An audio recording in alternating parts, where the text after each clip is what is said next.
जय राम रमा रमणं शमनं भवताप भयाकुल पाहि जनम् अवधेश सुरेश रमेश विभो शरणागत मागत पाहि प्रभो।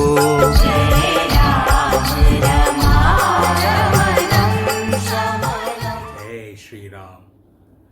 22 जनवरी 2024 जब अयोध्यापुरी में मेरे रामलला आपके प्रभु श्री राम की आरती हो रही थी और मैं उन्हें रिकॉर्ड कर रहा था, उस समय जो अद्भुत अगम्य दृश्य अप्रतिम घटना जो घटी उसका विवरण मैंने अपने पहले वाले वीडियो में उस दिन के रिकॉर्डेड आरती के वीडियो में लिखा हुआ है। बस एक छोटी सी छटा आपको बताऊंगा कि जब मैं रिकॉर्ड कर रहा था उसी समय प्रभु का जो मूरत है, जो उनकी शोभा थी उस अयोध्या के राम मंदिर में, वो मूरत सजीव हो गई और सजीव होकर मेरे प्रभु ने मुझसे जो कहा वो सुनकर मैं कृत्य कृत्य हो गया। मेरे जन्मों जन्मों का फल और तप सफल हो गया। ये ऐसा समय था जब मेरे प्रभु ने कहा कि अब मैं आ गया हूं और सृष्टि में इस धरा पर अब तुम्हारा साथ दूंगा। तुम और मैं हम मिलकर पृथ्वी पर इस युग में, इस कलयुग में धर्म की स्थापना पुनः करेंगे और इस धर्म की स्थापना को करने में जो प्रशिक्षण हमें हासिल होगा वो तो बहुत ही जरूरी है, क्योंकि आगे घोर कलयुग में फिर तुम्हें और मुझे आना ही है। मैं अचंभित था,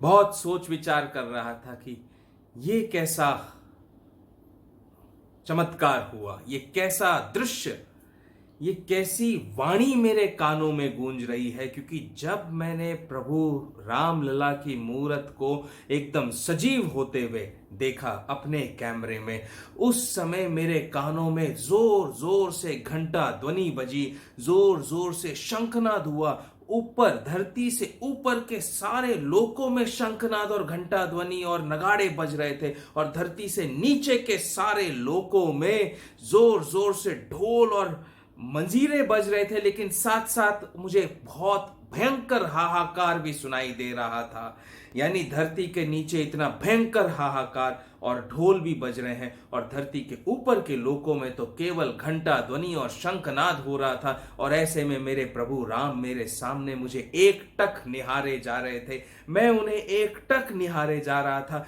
इस प्रकार कि जैसे एक नवजात शिशु पिता की गोद में होता है और पिता की गोद में रहते हुए वो नवजात शिशु जैसे अपनी आंखों से प्यारी प्यारी मुस्कान देते हुए अपने पिता की ओर देखता है और एक पिता अपने पुत्र की ओर देखता है, ऐसे मेरे प्रिय रामलला मेरी ओर देख रहे थे। और फिर उन्होंने मुझसे कहा कि इस कलयुग में जो प्रशिक्षण हमें मिलेगा उसके सहारे ही तो घोर कलयुग में हमें वापस आना है पिताश्री।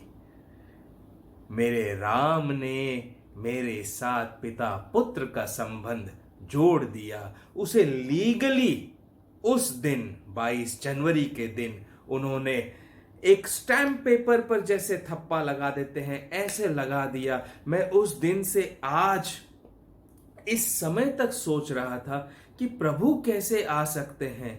इन्होंने तो 4 वर्ष पूर्व मुझसे कहा था कि मैं नहीं आ सकता। 4 वर्ष पूर्व कोविड से भी पहले की घटना ऐसी हुई थी जब मेरे प्रभु कृष्ण से भेंट हुई थी। मेरे प्रभु कृष्ण ऊपर की ओर थे, मैं नीचे खड़ा था और मेरे बाजू में धर्मराज खड़े थे। धर्मराज यानी जो यमराज हैं, वही तो धर्म की स्थापना करने में संसार में प्रभु की सहायता करते हैं। मेरे प्रभु ने मेरा हाथ धर्मराज के हाथ में सौंपते हुए धर्मराज से प्रश्न किया कि हे धर्मराज, क्या धरती पर धर्म की स्थापना करने के लिए इस समय मुझे आना पड़ेगा?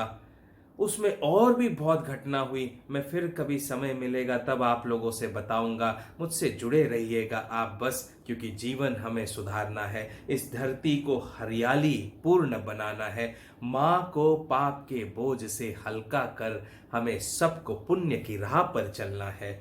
तो मेरे प्रभु कृष्ण ने कहा धर्मराज से कि क्या मुझे इस समय धरती पर आना पड़ेगा? तो धर्मराज ने मेरे हाथ को थामते हुए कहा, नहीं प्रभु, आपके आने की कोई आवश्यकता नहीं है, हम हैं ना, हम ध्यान रखेंगे और मैं अवश्य कुछ ना कुछ करूंगा जो धरती पर धर्म की स्थापना हो सके। तो ये जो वाणी मेरी हुई थी प्रभु से 4 वर्ष पूर्व, और अभी मेरे राम लला की स्थापना होते ही उन्होंने मेरी ओर देखते हुए कहा कि मैं आ गया हूं और हम साथ में मिलकर धर्म की स्थापना करेंगे। तो मैं अचंभित था दोनों घटनाओं को सुनकर कि ऐसा कैसे हो सकता है। एक तरफ तो प्रभु ने कहा था कि क्या मुझे आना पड़ेगा, और दूसरी तरफ प्रभु ने कह दिया कि मैं आ गया हूं स्वयं तुम्हारा साथ देने के लिए। और मैं पिछले 5 दिनों से इसी बात के ऊपर अपने तप में, अपने मेडिटेशन में, अपने ध्यान में यही प्रश्न बारंबार प्रभु से कर रहा था। आज 26 जनवरी रात के इस समय करीब 2-2:30 बज रहे होंगे। मेरे मोबाइल में समय होगा रात के 2:45 बज रहे हैं अगर आप देखेंगे। और अभी इसी समय मेरी प्रभु से वार्ता हुई और मेरे प्रभु ने कहा, मैं तो नहीं आता, लेकिन मैंने माँ तारा को तुमसे छीनकर अपने पास राधा लोक, सत्य लोक में बुला लिया। और माँ तारा वहाँ ऐसे गहरे तप में बैठी हैं, मेरी राम कथा में लीन है, और लीन रहते हुए उन्होंने मुझे आज्ञा दी कि मेरा पुत्र वहाँ संसार में अकेला है, अकेला वो धर्म की स्थापना किस प्रकार करेगा? आपने मुझे तो अपने पास बुला लिया है। तो मेरे प्रभु राम ने कहा कि तुम्हारी माँ तारा की आज्ञा से मैं स्वयं धरती पर आ सका। माता के वचन को ठुकरा नहीं सकता था, माता की वाणी को मना नहीं कर सकता था, तो माता की आज्ञा का पालन करते हुए तो मुझे आना ही था, इसीलिए मैं आया हूँ। और अब हम मिलकर धरती पर स्वर्ग की स्थापना करेंगे, धर्म की स्थापना करेंगे, ऐसे स्वर्ग की, ताकि धरती समय से पूर्व काल के मुख में न चली जाए। बस इतना ही कहा मेरे राम ने, और मैं तो उनकी ओर एकटक देखता रह गया। जय श्री राम, जय जय श्री राम, जय जय श्री राम। हरे कृष्णा हरे कृष्णा, कृष्णा कृष्णा हरे हरे।